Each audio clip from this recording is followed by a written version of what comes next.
નમસ્કાર. ક્યારે અરીસામાં જોઈને વિચાર્યું છે કે આપણી આંખોનો રંગ કોના જેવો છે કે આપણા વાળનો કલર? આ બધું કંઈ એમ જ નથી થતું. આની પાછળ છે જીવવિજ્ઞાનનું એક બહુ મોટું રહસ્ય, જેને આપણે કહીએ છીએ આનુવંશિકતા. અને આજે આપણે એ જ કોડને તોડવાના છીએ. આજે આપણે જે કાંઈ પણ શીખવા જઈ રહ્યા છીએ એ ખાસ સાધના વિદ્યાલય મોરદેવીના હોશિયાર વિદ્યાર્થીઓ અને તેમના ઉત્સાહી વિજ્ઞાન શિક્ષક શ્રી વિશાલ એ ચાવડાને સમર્પિત છે. ચાલો જ્ઞાનની આ સફર શરૂ કરીએ. આપણે બધાએ ક્યારેક તે ક્યારેક વિચાર્યું જ હશે કે આપણી આંખો મમ્મી જેવી છે પણ નાક પપ્પા જેવું. આવું કેમ? આપણે આપણા માતા પિતા જેવા તો દેખાઈએ છીએ, પણ તેમની એકદમ ઝેરોક્સ કોપી તો નથી જ. તો પછી આ બધું નક્કી કોણ કરે છે? આ એ જ સવાલ છે જેણે વર્ષો સુધી મોટા વૈજ્ઞાનિકોને પણ વિચારતા કરી દીધા હતા. પણ જવાબ મળ્યો એક સાધુને, એ પણ એમના પોતાના બગીચામાં. તો આજે આપણે શું જાણવાના છીએ? સૌથી પહેલાં આપણે આનુવંશિકતાના રહસ્યને સમજીશું. પછી ગ્રેગર મેન્ડલના પ્રખ્યાત વટાણાના છોડના પ્રયોગ પર નજર કરીશું. એમાંથી જ આપણને ખબર પડશે કે પ્રભાવી અને પ્રચ્છન્ન લક્ષણો શું હોય છે અને F2 પેઢીના પરિણામો કેમ આટલા ચોંકાવનારા હતા. અને છેલ્લે આપણે જોઈશું કે કેવી રીતે આ એક જ પ્રયોગે આખી જેનેટિક્સની દુનિયાનો પાયો નાખ્યો. તો ચાલો શરૂ કરીએ. ચાલો સમયમાં થોડા પાછળ જઈએ. વાત છે 19મી સદીની. એ સમયે એક સાધુ હતા જેમનું નામ હતું ગ્રેગર મેન્ડલ. એમણે કોઈ મોટી લેબમાં નહીં, પણ પોતાના મઠના શાંત બગીચામાં જ જીવવિજ્ઞાનના એક મોટામાં મોટા કોયડાનો જવાબ શોધી કાઢ્યો. મેન્ડલ પહેલાં કોઈને પણ ખબર નહોતી કે લક્ષણો એક પેઢીમાંથી બીજી પેઢીમાં કઈ રીતે જાય છે. લોકો એવું માનતા કે માતા પિતાના ગુણધર્મો બાળકમાં બસ ભળી જાય છે, જાણે લાલ અને સફેદ રંગ મળીને ગુલાબી બની જાય. પણ તો પછી એવું કેમ થતું કે દાદા દાદીનો કોઈ ગુણ જે માતા પિતામાં ન દેખાયો હોય એ બાળકમાં અચાનક પાછો દેખાવા લાગે? આ વાત કોઈ સમજાવી શકતું નહોતું. આ ગૂંચવણને ઉકેલવા માટે મેન્ડેલે પસંદ કર્યો એક સાવ સાધારણ વટાણાનો છોડ, અને એમની આ પસંદગી જ ખૂબ જ સ્માર્ટ સાબિત થઈ.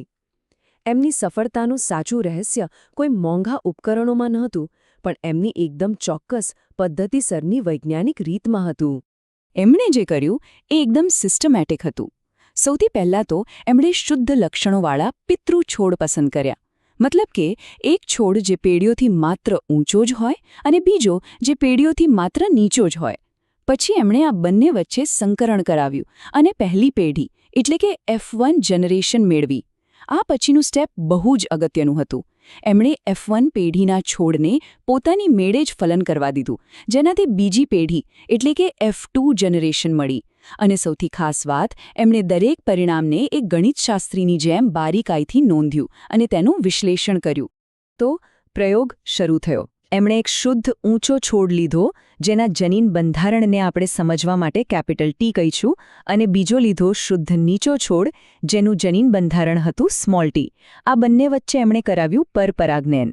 આ બંને છોડ આપણા પ્રયોગની પિતૃ પેઢી છે, જેને P જનરેશન પણ કહેવાય છે. હવે જે પરિણામ આવ્યું એ ખરેખર ચોંકાવનારું હતું. જ્યારે શુદ્ધ ઊંચા અને શુદ્ધ નીચા છોડનું સંકરણ થયું તો પહેલી પેઢી એટલે કે F1 પેઢીમાં બધા જ છોડ ઊંચા હતા.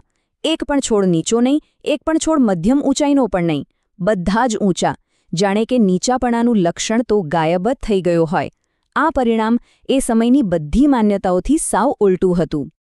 આ પરિણામ પછી એક મોટો સવાલ ઊભો થયો. જો બધા છોડ ઊંચા જ હતા તો પેલું નીચાપણાનું લક્ષણ ગયું ક્યાં? શું એ હંમેશા માટે ખતમ થઈ ગયું? જો લક્ષણો ખાલી ભળી જતા હોય તો આવું તો શક્ય જ નથી. મેન્ડલના મનમાં પણ આ જ સવાલ ઘૂમી રહ્યો હતો. અને અહીં મેન્ડલે એક એવો ક્રાંતિકારી વિચાર રજૂ કર્યો જેણે બધું જ બદલી નાખ્યું. એમણે કહ્યું કે દરેક લક્ષણ માટે 2 કારકો જવાબદાર હોય છે, અને આ 2 કારકોમાંથી એક કારક બીજા પર પ્રભાવી હોય છે. આ વિચાર સાંભળવામાં જેટલો સરળ છે એટલો જ શક્તિશાળી છે. જો F1 પેઢીમાં જે લક્ષણ દેખાયું એટલે કે ઊંચાઈ, એને મેન્ડેલે કહ્યું પ્રભાવી લક્ષણ, અને જે લક્ષણ હાજર હોવા છતાં દેખાયું નહીં એટલે કે નીચાપણું, એને એમણે કહ્યું પ્રચ્છન્ન લક્ષણ. યાદ રાખજો, એ ગાયબ નહોતું થયું, બસ છુપાઈ ગયું હતું. યોગ્ય સમયની રાહ જોઈ રહ્યું હતું. અને હવે આવે છે આખી વાર્તાનો સૌથી રોમાંચક ભાગ. મેન્ડલને હવે એ જાણવું હતું કે પેલું છુપાયેલું પ્રચ્છન્ન લક્ષણ શું સાચે જ પાછું આવી શકે છે. આનો જવાબ મેળવવા માટે એમણે પ્રયોગનો બીજો અને સૌથી મહત્વનો તબક્કો શરૂ કર્યો. હવે એમણે શું કર્યું? એમણે F1 પેઢીના જે ઊંચા છોડ હતા એમનું સંકરણ બીજા કોઈ છોડ સાથે ન કરાવ્યું. એના બદલે એમણે એ છોડને સ્વપરાગનયન કરવા દીધું, એટલે કે છોડે પોતાની જાતે જ પ્રજનન કર્યું. આ કરવા પાછળનો હેતુ એ જાણવાનો હતો કે એ છોડની અંદર આનુવંશિક રીતે કયા રહસ્યો છુપાયેલા છે. આનું પરિણામ શું આવી શકે એ સમજવા માટે આપણે એક ખૂબ જ સરળ ટૂલનો ઉપયોગ કરીશું, જેનું નામ છે પન્નેટ સ્ક્વેર. જો F1 પેઢીના છોડનું જનીન બંધારણ હતું TT, બરાબર? તો આપણે એક પિતૃના કારકો T અને t ઉપરની બાજુ લખીશું અને બીજા પિતૃના કારકો સાઈડમાં લખીશું. હવે ખાલી ખાના ભરવાના છે. T અને T ભેગા થઈને બને છે TT. T અને t મળીને બને છે TT. એ જ રીતે નીચે આપણને ફરીથી TT અને છેલ્લે t અને t મળીને બનશે TT. તો આપણને 3 અલગ અલગ સંભાવનાઓ મળી. અને જ્યારે ખરેખર છોડ ઉગાડવામાં આવ્યા તો પરિણામ અદ્ભુત હતું. F2 પેઢીમાં પેલું છુપાયેલું પ્રચ્છન્ન લક્ષણ પાછું આવ્યું. લગભગ 75% છોડ ઊંચા હતા, પણ 25% છોડ ફરીથી નીચા હતા. આ કોઈ જાદુ નહોતો, આ શુદ્ધ ગણિત હતો. દર 3 ઊંચા છોડની સામે એક નીચો છોડ. આ 3:1નો ગુણોત્તર આનુવંશિકતાનો એક મૂળભૂત નિયમ બની ગયો.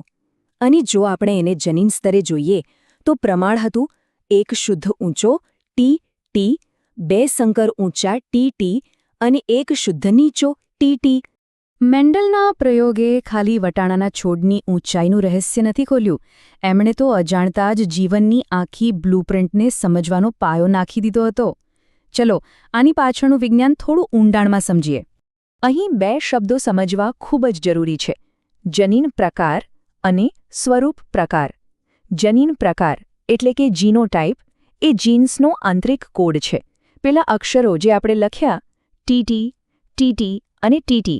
જ્યારે સ્વરૂપ પ્રકાર એટલે કે ફિનોટાઇપ એ લક્ષણ છે જે આપણે આપણી આંખોથી જોઈ શકીએ છીએ, એટલે કે છોડ ઊંચો છે કે નીચો. અને મજાની વાત એ છે કે TT અને TT બંનેનો જનીન પ્રકાર અલગ હોવા છતાં સ્વરૂપ પ્રકાર એક જ છે: ઊંચો છોડ. મેન્ડેલે જેમને કારકો કહ્યા હતા એને આજના વિજ્ઞાનમાં આપણે વૈકલ્પિક કારકો અથવા અંગ્રેજીમાં એલીલ્સ કહીએ છીએ.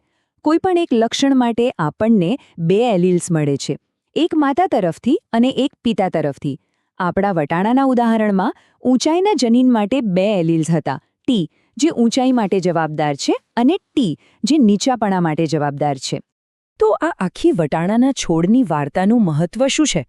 મેન્ડલના આ કાર્યની અસર એમના બગીચાની વાડ કરતાં ઘણી વધારે મોટી હતી.